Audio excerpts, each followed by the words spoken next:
Episode 149। Siya के आदमी नौकरों को मारते हुए अंदर जाते हैं। घर में गोलियों की आवाज सुनकर अनिका जी बाहर आती हैं।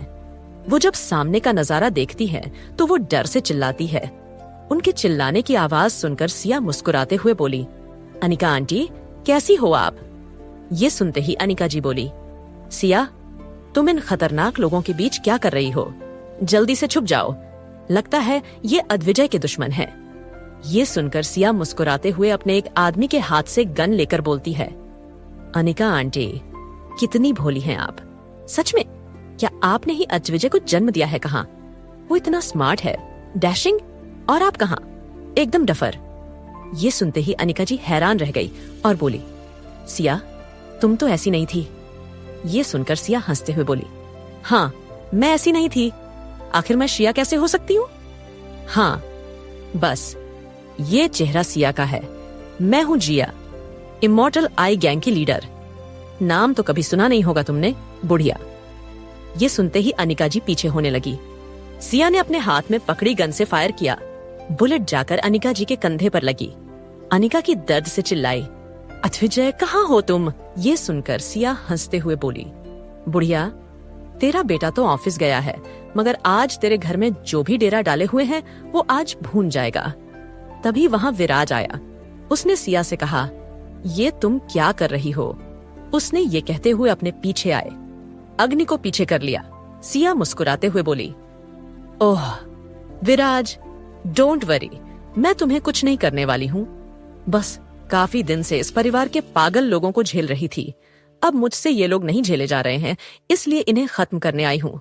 जरा सामने से हटना, मुझे इस लड़के को भी खत्म करना है। ये सुनकर डर से कराहती हुई अनिका जी आगे बढ़ी और उन्होंने अग्नि को कस कर गले लगा लिया। अग्नि ने अपनी शांत आंखों से अनिका जी को देखा, जो कि बेवजह उससे कोई रिश्ता न होते हुए भी उसको बचा रही थी। अग्नि के कपड़े अनिका जी के खून से सन गए थे। अनिका जी ने अग्नि के सिर पर हाथ फेरते हुए कहा, डोंट वरी, तुम्हें कुछ नहीं होगा, दादी तुम्हारे साथ है। तभी सिया सोफा पास आ गई और उसने कहा, बुढ़िया, ऊपर जाकर भगवान से कहना कि वो तुझे अगले जन्म में इंसान न पैदा करें, क्योंकि बेवकूफ इंसान मुझे बिल्कुल पसंद नहीं। ये कहकर सिया ने अपनी गन अनिका जी के माथे पर रख दी और अनिका जी ये देखकर डर से अपनी सांसें थाम लेती है। अचानक अग्नि ने अपना हाथ उठाया और सिया के बंदूक की नोक को पकड़ लिया। ये देखकर जल्दी से विराज उसके पास आया। सिया मुस्कुराते हुए बोला, आए छोटे से बच्चे, तुम मेरा सामना करोगे? इतनी हिम्मत आई कैसे तुम में? ये सुनकर अग्नि बोला, बैड आंटी, मेरी दादी को छोड़ दो। ये सुनकर सिया हंसते हुए बोली, तुम्हारी दादी तुम्हारा कोई परिवार भी है? लावारिस कचरा हो तुम, जिसे विराज ने बस अपना नाम दिया है। तभी विराज पीछे से सिया के पास आया और उसने सिया के हाथ से बंदूक छीनकर फेंक दी। वो उसके गले को पकड़ते हुए कहा, तुम्हारी हिम्मत कैसे हुई मेरे बेटे से इस तरह बिहेव करने की? सिया, बहुत हुआ। तुम्हारा तुम जैसी औरत ने औरत के रूप में जन्म लेकर औरत जात को ही बदनाम कर दिया है। सिया हंसते हुए बोली, ये डायलॉग बाजी बंद करो विराज, मुझे इंसानों की मौत से कोई फर्क नहीं पड़ता। ये सुनकर विराज बोला, अपनी खुद की औलाद की मौत से भी फर्क नहीं पड़ेगा सिया? धानी तुम्हारी औलाद है, जिसे तुमने जन्म दिया, मार पाओगी उसे अपने इन्हीं हाथों से। सिया ने उससे पूछा, हाँ, नहीं पड़ेगा। तुम्हें यकीन नहीं होता ना? चलो मेरे साथ, मैं खुद उस ढानी को अपने हाथों से मार कर तुम्हें दिखाती हूँ, मगर इससे पहले उस बुढ़िया को तो खत्म करना होगा ना। ये कहकर उसने अपने एक दूसरे आदमी से गन मांगी। उस आदमी ने अपनी गन सिया के हाथ में पकड़ा दी। विराज ने ये देखकर अग्नि को अपनी गोद में लिया। इस बार वाकई में बंदूक की गोली से अनिका जी काफी ज्यादा घायल हो गईं। अनिका जी ने उखड़ती सांस के साथ राजवीर जी को याद किया। वो अपनी बची हुई सांसों को थामे हुए थी। सिया अपने आदमियों के साथ सेकंड फ्लोर पर चली गई। वहीं राजवीर जी जो ऑफिस में थे, उन्हें बार बार कुछ गलत होने का अंदेशा हो रहा था। काफी टाइम से वो अपने प्यार से दूर रहे थे और अनिका जी से थोड़ी सी भी दूरी उन्हें बर्दाश्त नहीं हो रही थी। वो अपनी गाड़ी लेकर रावत विला पहुंचे। वहाँ काले कपड़े पहने कुछ आदमियों को देखकर उन्हें समझ नहीं आया कि क्या चल रहा था। सिया की गैंग के मेंबर्स ने उन्हें अंदर जाने दिया, क्योंकि वो जानते थे कि उनकी मैडम को खुद अपने हाथों से किसी की जान लेने में मजा आता था। जब राजवीर जी अंदर गए तो उनके पैरों में घर के नौकर नौकरानी की लाश आ गई। जब वो सोफे के पास गए तो उन्हें अनिका जी की साड़ी का पल्लू दिखाई दिया। वो भागते हुए अनिका के पास गए। उन्होंने अनिका के हाथ को पकड़ा और कांपते हुए होठों के साथ बोले, अनिका, अनिका, ये तुम्हें क्या हुआ है? इतना खून? अनिका जी ने अपने होठों पर एक मुस्कान लाते हुए कहा, राजवीर, लगता है मेरा आखिरी समय आ गया है। राजवीर, मैं तुमसे कुछ कहना चाहती हूँ। आंखों में आंसुओं ले राजवीर जी बोले, कहो। अनिका जी ने कसकर राजवीर जी का हाथ पकड़ा और बोली, जितने दिन मैं आपके साथ रही, हमेशा आपके प्यार ने मुझे संभाला। अद्विजय के जाने के बाद भी आपने कभी मुझे अकेला नहीं छोड़ा, कभी मुझे मेरी कमियों का एहसास नहीं होने दिया। राजवीर, हर एक लड़की अपनी जिंदगी में आप जैसा पति पाए। मैं आपसे बहुत प्यार करती हूँ राजवीर, मगर अभी मुझे माफ कर दो, ये साथ यहीं तक था। राजवीर जी ने कहा, नहीं अनिका, ऐसा मत बोलो। मैं तुम्हारे बिना नहीं जी सकता। तुमसे आसानी से माफी मांग ली, मगर मैं तुम्हारे बिना नहीं जी पाऊंगा। मैं भी तुमसे प्यार करता हूँ। तुम्हें मेरी जिंदगी में आकर मुझे वो दिया जिसके लिए मैं तरसता आया था। अनिका जी ने अपने घाव पर हाथ रखते हुए बोला, राजवीर, जल्दी जाइए, बच्चों को बचाइए, वो सिया सबको मार देगी। राजवीर थोड़े हैरान हुए और फिर बोले, अनिका, अद्विजय तो यहाँ होगा। अनिका जी ने नामे सर हिलाते हुए कहा, नहीं, अद्विजय यहाँ नहीं है, आप उन्हें बचाइए। इस पर राजवीर ने कहा, नहीं अनिका, आज मैं सेल्फिश होना चाहता हूँ। मेरे लिए तुमसे बढ़कर कोई नहीं है। मैं सिर्फ अभी तुम्हें बचाना चाहता हूँ। ये कहकर उन्होंने अनिका जी को अपनी बाहों में उठाया। अनिका जी ने उन्हें रोकने की कोशिश की, मगर फिर भी राजवीर जी उन्हें लेकर वहां से बाहर जाने लगे। तभी एक बॉडीगार्ड ने उन्हें रोक लिया। राजवीर जी का गुस्सा उन्हें देखकर और ज्यादा भड़का।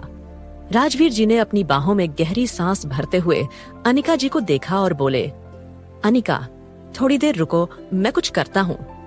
बॉडीगार्ड हंसते हुए बोले, बुढ़े, तुम्हें यहाँ से भागना था तो अपनी जान बचाकर भागते उस मरी हुई बुढ़िया को कहाँ ले जा रहे हो? यह सुनकर राजवीर जी को गुस्सा आ गया।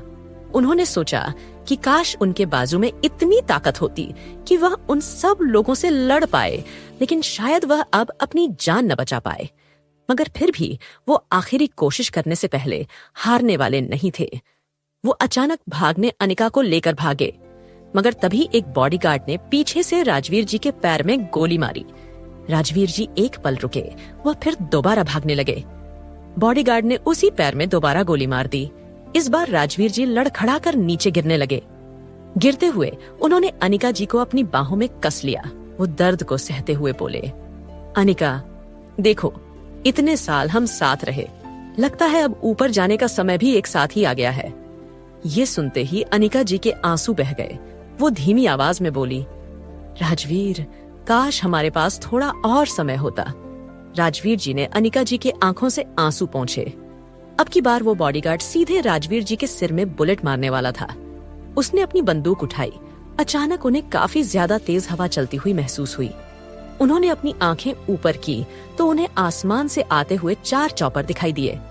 उन चॉपर में से लंबी लंबी सीढ़ियां लटकी हुई थी और कुछ लोग उन सीढ़ियों को पड़कर नीचे लटके हुए थे और उनके हाथों में गन्स लगी हुई थी। एक सीढ़ी से नीचे आते हुए अद्विजय ने अपनी गन से उस आदमी को शूट कर दिया जो राजवीर जी को मारने वाला था। अद्विजय का चॉपर नीचे उतरा।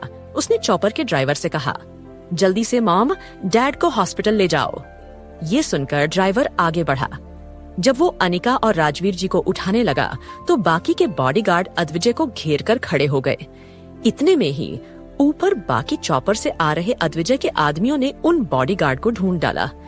एक एक बॉडीगार्ड के सिर पर बुलेट मारी गई थी। इस वजह से वो वहीं दम तोड़ चुके थे। इसी बीच अनिका जी ने कहा, राजवीर, अद्विजय आया है ना, उसे यहाँ बुलाओ। ऐसा ना हो कि मैं अपनी आखिरी समय में अपने बेटे को ही ना देख पाऊं। ये सुनकर ड्राइवर ने अद्विजय को आवाज लगाई। अद्विजय कुछ देर रुका, फिर वो उस चॉपर के अंदर गया। अनिका जी ने अपना हाथ आगे बढ़ाया।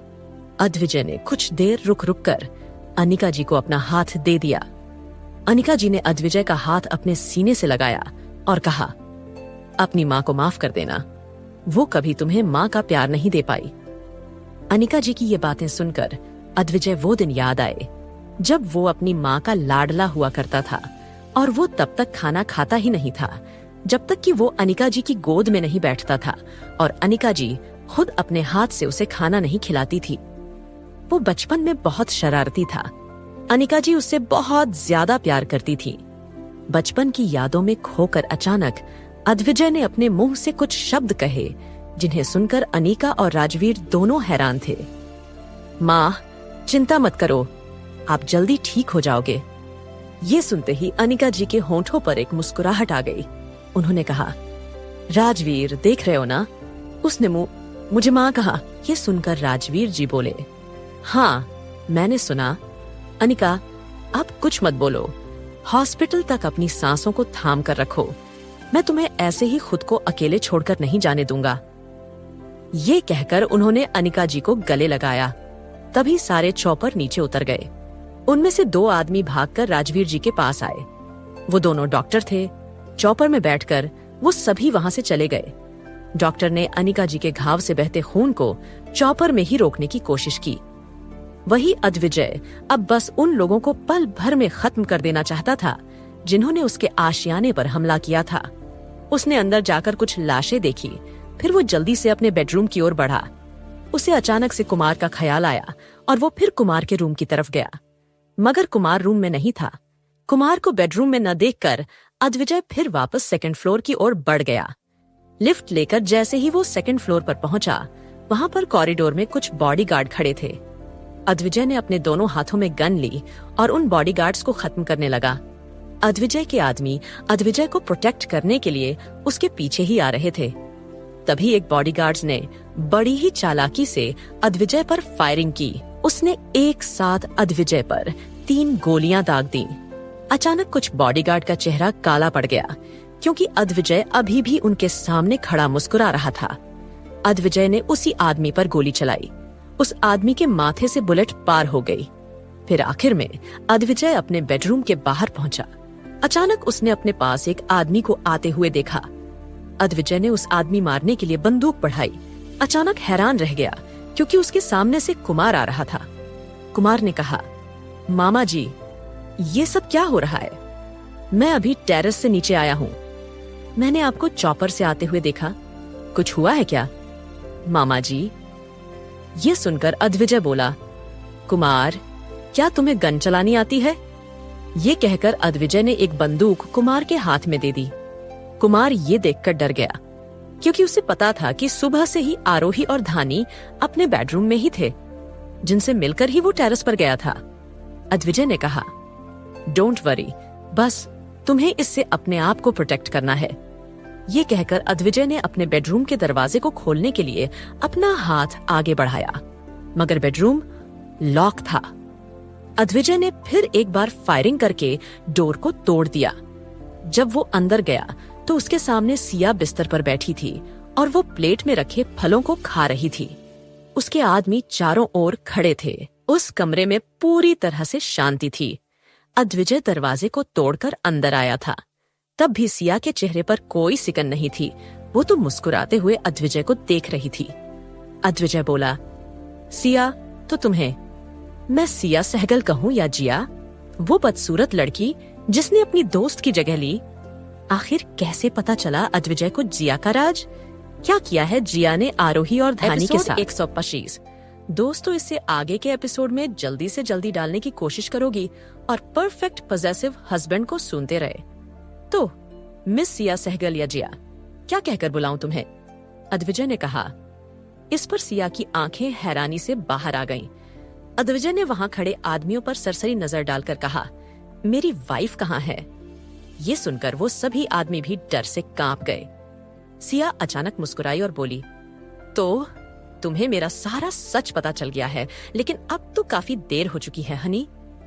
ये सुनकर अद्विजय को अचानक ऐसा लगा कि जैसे उसने सब कुछ खो दिया है। कुमार कंफ्यूज होकर बोला, मामा जी, मामी कहाँ है? और सिया, तुम इस तरह क्यों बिहेव कर रही हो? क्या हुआ है तुम्हें? ये कहकर कुमार आगे बढ़ा उसने सिया के कंधों को पकड़ लिया और बोला, ये आदमी कौन है? क्या तुम इन आदमियों को जानती हो?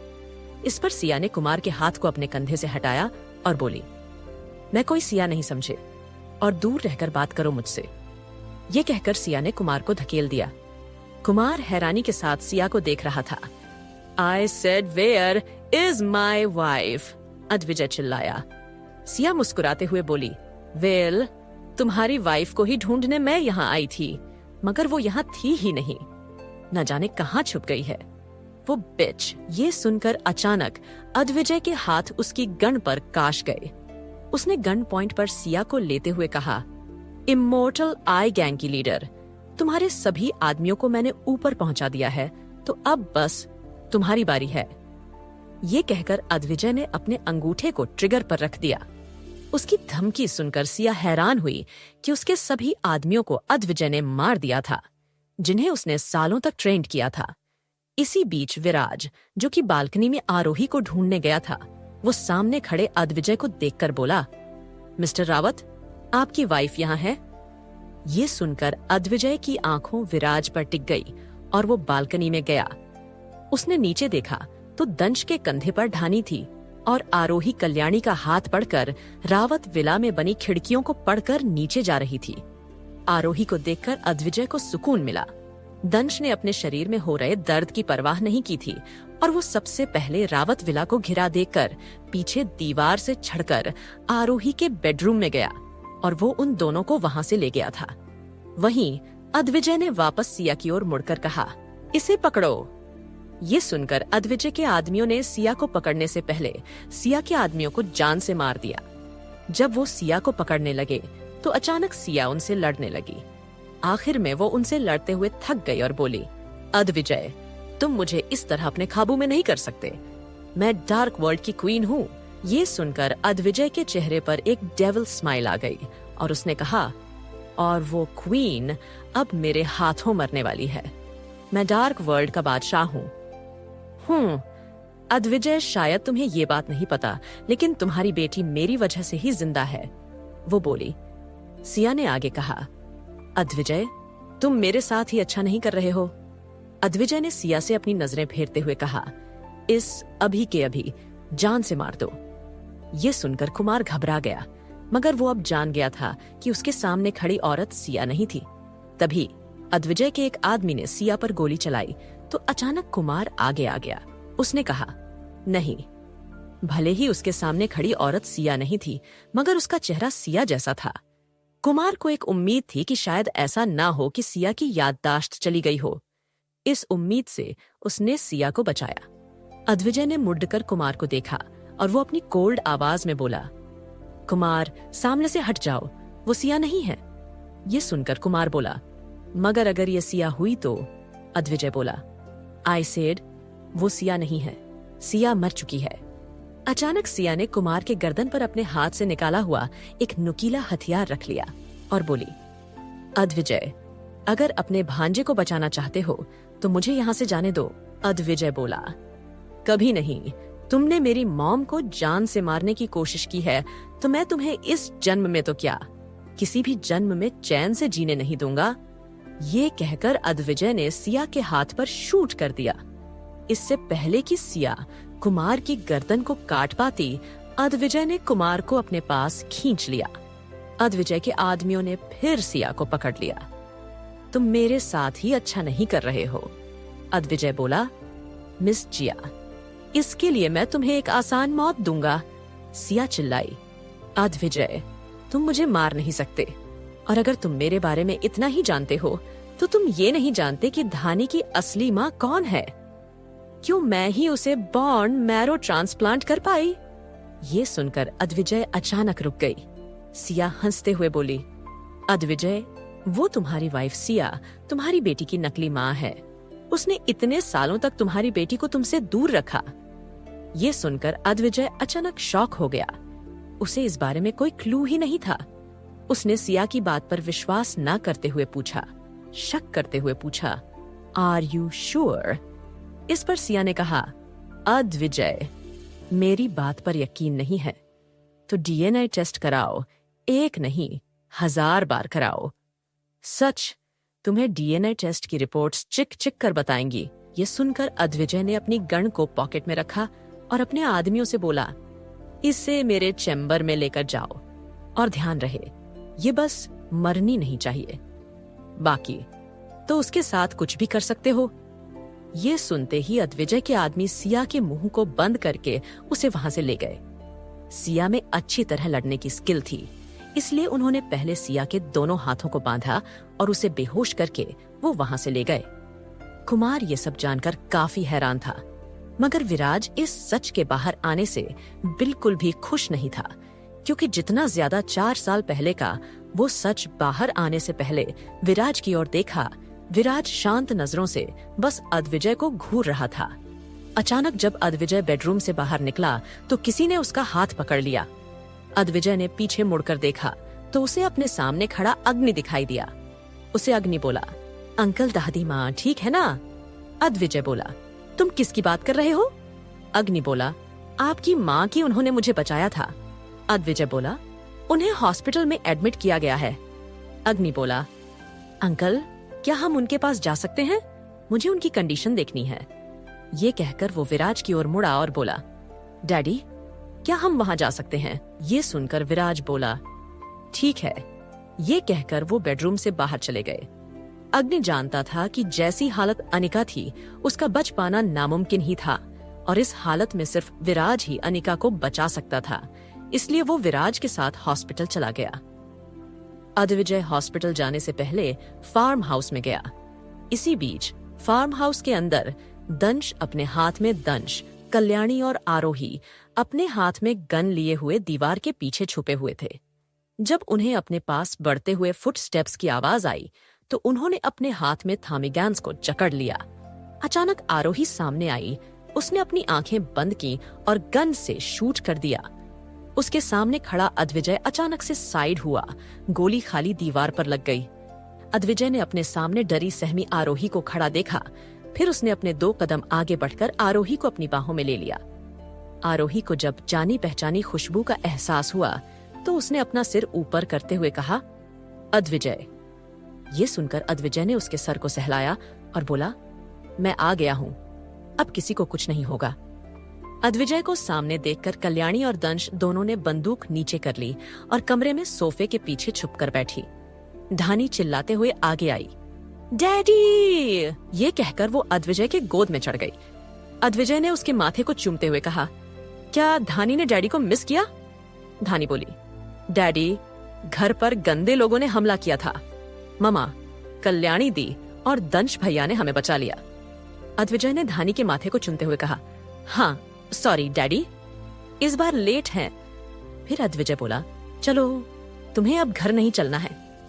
ये सुनकर धानी बोली, मगर डैडी वहां पर वो बुरे लोग होंगे ना? अद्विजय बोला, नहीं, वहां पर अब कोई नहीं है। इसके बाद वो धानी और आरोही को अपने साथ लेकर वहां से जाने लगा। वो अचानक अपनी ट्रैक पर रुककर बोला, दंश, तुमने अच्छा काम किया। ये सुनकर दंश खुशी से नाचने लगा। हालांकि उसके एक पैर में मोच आई थी, इसलिए वो अपने एक पैर पर ही नाच रहा था। कल्याणी ने अपनी गन सोफे की ओर उछलते हुए कहा, अकेले अकेले क्या नाच रहे हो? मैंने भी तो तुम्हारी मदद की थी। दंश ने कहा, मदद की थी तुम्हारी वजह से मैं और परेशानी में पड़ गया। सिया ने कहा, उस खूंखार सिया से पंगा लेने के लिए। ये सुनकर कल्याणी ने घूर कर दंश को देखा। दंश बोला, अब घूर क्या रही हो, जाओ अपने घर। मेरे घर में अब तुम्हें मुफ्त की रोटियां नहीं मिलेंगी। ये सुनकर कल्याणी गुस्से से वहां से चली गई।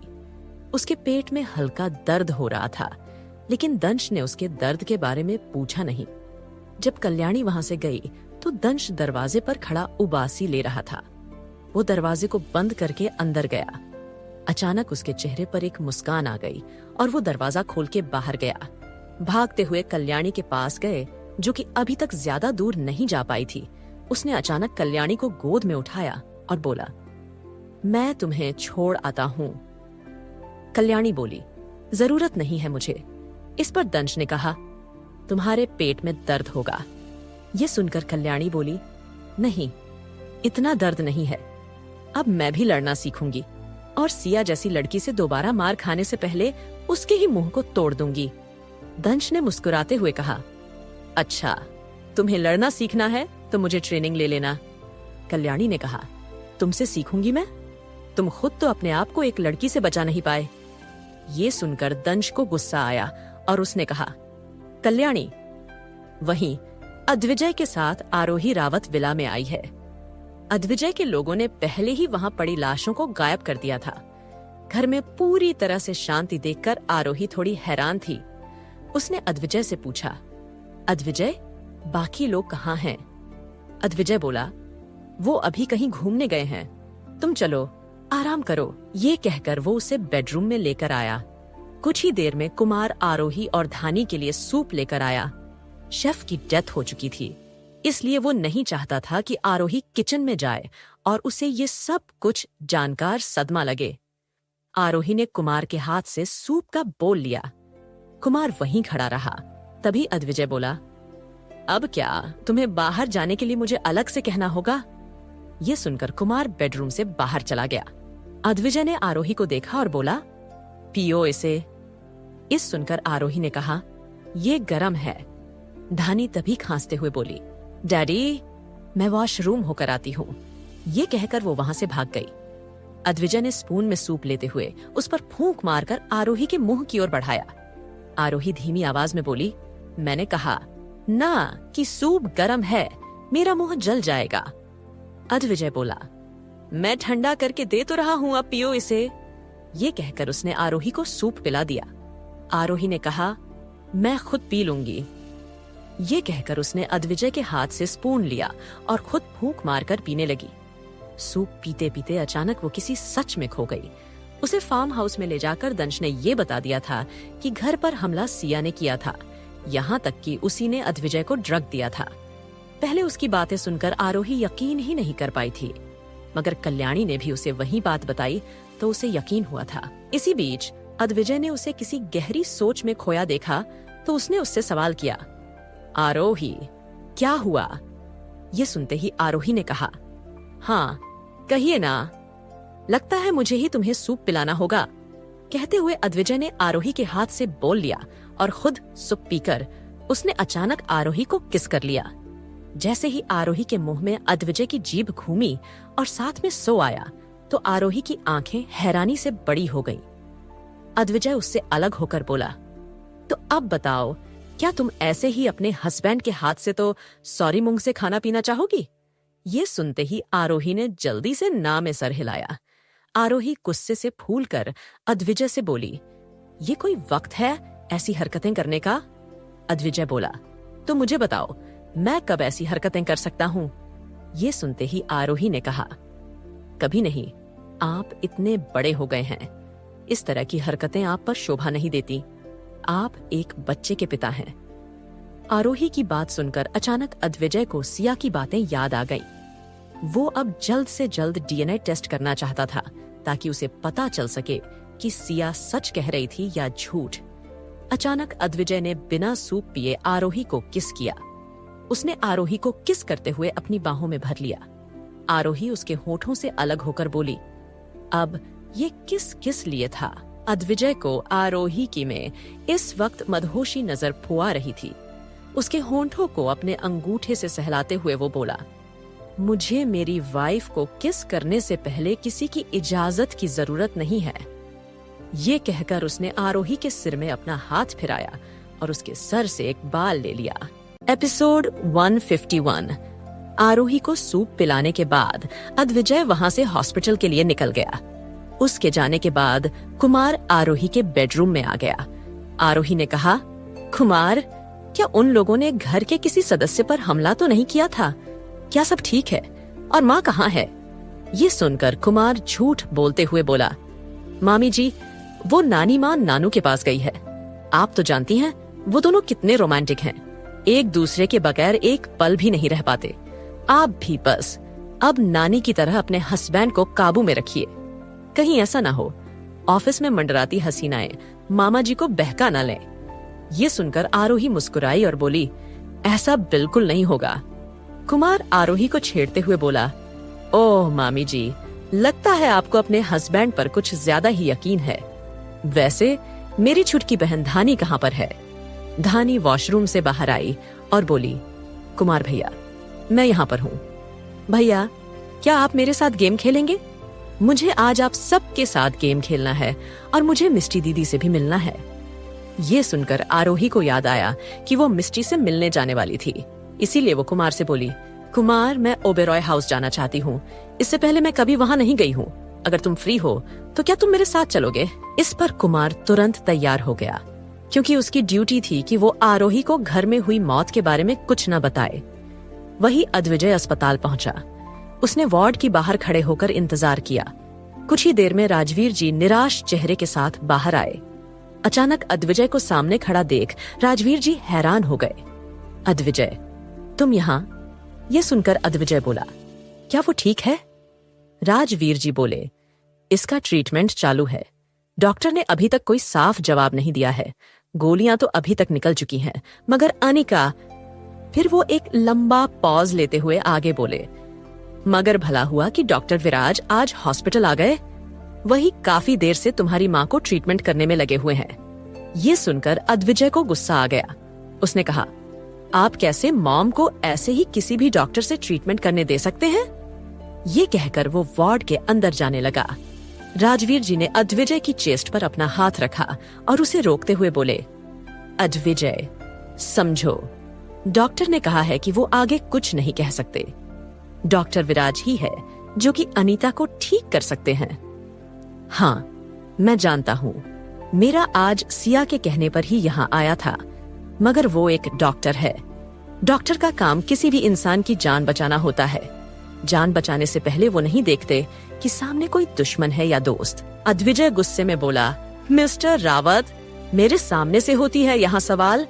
मेरी माँ का है? ये कहकर उसने राजवीर जी को अपने सामने से हटाया और अंदर चला गया।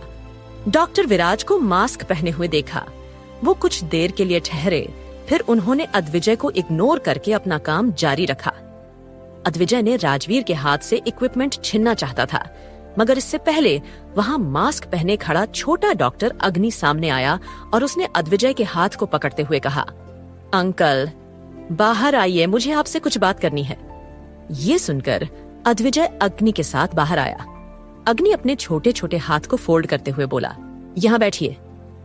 ये कहकर उसने अद्विजय के कंधे पर हाथ रखते हुए कहा, डोंट वरी, आपकी मोम को कुछ नहीं होगा। डैडी वर्ल्ड्स बेस्ट डॉक्टर है। ये सुनकर अद्विजय बोला, और अगर तुम्हारे डैडी मेरी माँ को ठीक नहीं कर पाए तो उनका नाम ओ निशान भी इस वर्ल्ड से मिट जाएगा। क्या तुम्हें मंजूर है? राजवीर जी बोले, अद्विजय, तुम क्या कह रहे हो? उस बच्चे का डॉक्टर विराज के सिवाय इस दुनिया में कोई नहीं है। तुम उससे ऐसे कैसे बातें कर सकते हो? अद्विजय बोला, ये धानी नहीं है। ये कहकर उसके चेहरे पर एक शातिर मुस्कुराहट आ गई। वो सिर्फ जेंटल अपने परिवार और अपनी प्यारी बेटी के लिए था, बाकी किसी और के लिए नहीं। मगर फिर भी अग्नि में कुछ अलग था, जिसे कि वो अग्नि की सारी बातें बड़े ध्यान से सुनता था। मगर आज वो डॉक्टर विराज की वजह से बिल्कुल खुश नहीं था। अचानक अग्नि मुस्कुराते हुए बोला, ठीक है अंकल, आप जैसा करना चाहे वैसा कर सकते हैं। मैं अपने डेड पर और उनकी स्किल पर बिलीव करता हूँ। ये कहकर वो भी उस बेंच पर बैठ गया। दोनों का रिजल्ट का इंतजार था। कुछ देर बाद विराज बाहर आया। उसने मास्क उतारते हुए कहा, अग्नि, इधर आओ। ये सुनकर अग्नि खड़ा हुआ और विराज के पास चला गया। विराज ने झुकते हुए कहा, क्या तुमने कुछ खाया? ये सुनकर अग्नि ने ना में सर हिला दिया। विराज ने कहा, क्या तुम आज कैंटीन का खाना खा सकते हो? ये सुनकर अग्नि ने कोई नखरे नहीं दिखाए और वो कैंटीन का खाना खाने के लिए वहाँ से विराज के साथ चला गया। विराज वहाँ से जाते हुए बोला, कुछ घंटे बाद आपकी मॉम को होश आ जाएगा, आप उनसे मिल सकते हैं। राजवीर जी को राहत मिली और वो जल्दी से वार्ड के अंदर पहुंचे। इन्फेक्शन होने के डर से उन्होंने मास्क पहने और अनीता जी से दूर रहे। अद्विजय ने भी जाकर दूर से ही अनीता जी को देखा। कुछ देर बाद दोनों बाहर आए। राजवीर जी बोले, अद्विजय, मैं यहाँ अनिका के साथ हूँ, तुम जाओ अपना घर और बिजनेस संभालो। ये सुनकर अद्विजय ने अपनी ठंडी नजरों से राजवीर जी के उतरे हुए चेहरे को देखा, फिर वो वहां से मुड़कर चला गया। उसने अपनी पेट के पॉकेट में एक हाथ को डाला हुआ था। राजवीर जी अद्विजय को जाता देख मुस्कुराए। कम से कम आज अद्विजय ने बेटे होने का फर्ज तो अदा किया था। अचानक अद्विजय मुड़कर बोला, डैड, मॉम का ख्याल रखना। ये सुनकर अचानक राजवीर जी की आंखें हैरानी से फैल गईं। उन्होंने अपने मन में कहा, क्या उसने अभी मुझे डैड कहा? और अनीता को, मॉम, क्या सच में ऐसा हुआ? ऐसा क्या हो गया है कि वो इतना बदल गया है? क्या उसे अब हमारे प्यार का एहसास हो रहा है? शायद एक पिता बनने के बाद उसे इस बात का एहसास हुआ है। ये कहते हुए वो मुस्कुरा कर वहां बैठ गए। अद्विजय ने आरोही और धानी के बालों का सैंपल एक डॉक्टर को दिया और फिर वो ऑफिस के लिए निकल गया। ऑफिस में शेयर होल्डर्स काफी ज्यादा नाराज दिखाई दे रहे थे। अद्विजय आजकल कम ही ऑफिस में दिखाई देता था। ऊपर से कल वो जब मीटिंग कर रहे थे तो अद्विजय ने अचानक सभी पर चिल्लाकर उन्हें वहां से भगा दिया था और ऑफिस से हड़बड़ाहट में निकल गया था और आखिर में उसने सबको बचा लिया था। वो कुछ देर की भी देरी करता तो शायद वो अपने परिवार के हर एक सदस्य को उस सिया की वजह से खो बैठता, जिसने उसे सारी जिंदगी बस धोखा दिया।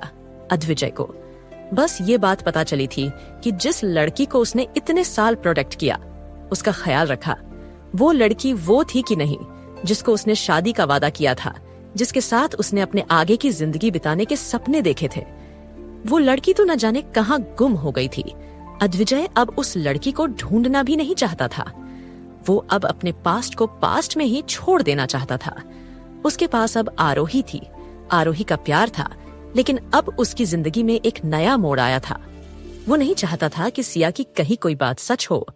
वही आरोही कुमार के साथ कार में बैठकर जाने लगी तो बॉडीगार्ड्स की 2 कार उन्हें फॉलो करने लगी। आरोही ने कंफ्यूज होकर पूछा, अद्विजय कुमार, ये लोग कहाँ जा रहे हैं? इस पर कुमार बोला, मामी जी, कल जो हमला हुआ है उसके बाद मामा जी ने स्ट्रिक्टली कहा है कि बॉडीगार्ड आपको हर जगह फॉलो करेंगे।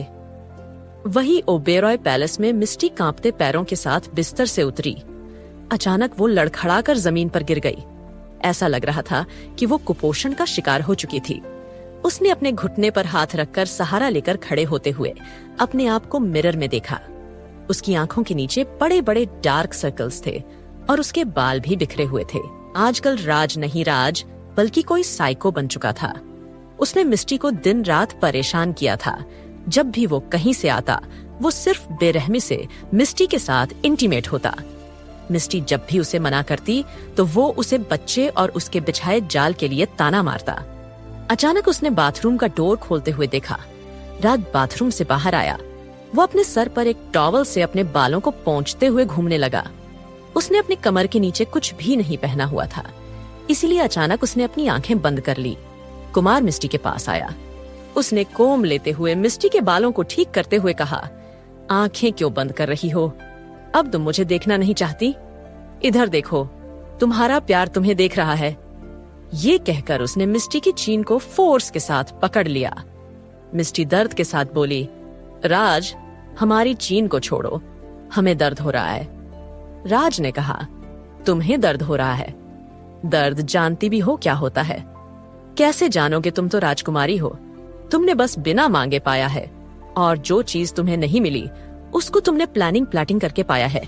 मैं इस चीज का जीता जागता हुआ सबूत हूँ, तो तुम जैसी लड़की कैसे जानोगी दर्द क्या होता है? कैसे जानोगी कि जब कोई अपना उससे दूर हो जाता है, कोई ऐसा जिससे तुम प्यार करो और वो किस्मत उसे बस हर बार तुमसे छीन ले। ये सुनते ही मिस्टी ने नजरें नीचे झुकाई और बोली, मुझे माफ कर दीजिए। हमने वो सब इसके लिए नहीं किया था। हम आपसे सच्चे दिल से प्यार करते थे, ना कि हम इस तरह आपके पीछे पड़े थे। इस पर राजा हंसते हुए बोला, तुम पर यकीन करूं? जिसने मेरे भाई तक को झूठ बोला, कहा कि तुम उसकी सबसे बड़ी फैन हो। तुमने मेरे भाई के टैलेंट तक का मजाक उड़ाया। ये सुनते ही मिस टीना में सिर हिलाते हुए बोली, नहीं राज, बिल्कुल नहीं। अब मैं बिल्कुल। उसने अपनी काम आवाज के साथ कहा, जब तक तुम इस बिस्तर से 1 इंच भी अपने हाथ पैरों को नहीं हिला पाओगी, तब जाकर कहीं मेरी इस दर्द भरे दिल को सुकून मिलेगा। अब मुझे तुम्हारी इन दर्द भरी चीखों से बुरा नहीं लगता है, मुझे खुशी होती है। खुशी तुम्हें दर्द में चीखता देखकर। हाँ हाँ हाँ। ये सुनते ही मिस्टी राज को मारते हुए बोली, राज, राज, राज अब नहीं करते। हम आपसे प्यार नहीं करते। आप अब एक जानवर बन चुके हैं। आप फिल्मों में जैसे दिखते थे, आप रियल लाइफ में बिल्कुल वैसे नहीं हैं। राज मुस्कुराते हुए बोला, छोटी बच्ची, तो तुम्हें क्या लगता है एक्ट्रेस जो एक्टिंग करते हैं वो रियल होती है? क्या तुम में इतना भी दिमाग नहीं था? वैसे दिमाग तो था, तुम तभी तो इतना प्लानिंग कर पाई थी। ये सुनते ही मिस्टी अपने कानों पर हाथ रखकर बोली, बस बस, और कितना ताना मारेंगे आप? हमें काश मर ही जाएं। राज ने कहा, लेकिन तुम्हें मरने तक की इजाजत नहीं। 7 जन्मों तक साथ रहने का वादा किया है।